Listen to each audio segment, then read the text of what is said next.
Guys, magandang araw.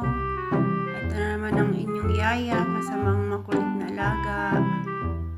Ganito lang po ang buhay namin araw-araw magyaya. Lalo na pag ganitong walang pasok. Palagi sa playground.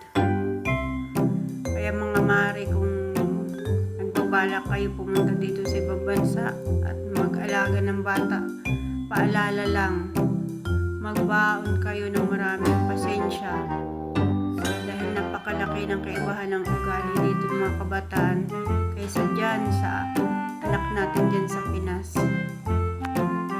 Kung makikita nyo, maraming napapanood tayo na mga balita na yaya nasasaktan o napapatay ang alaga kasi iba kasi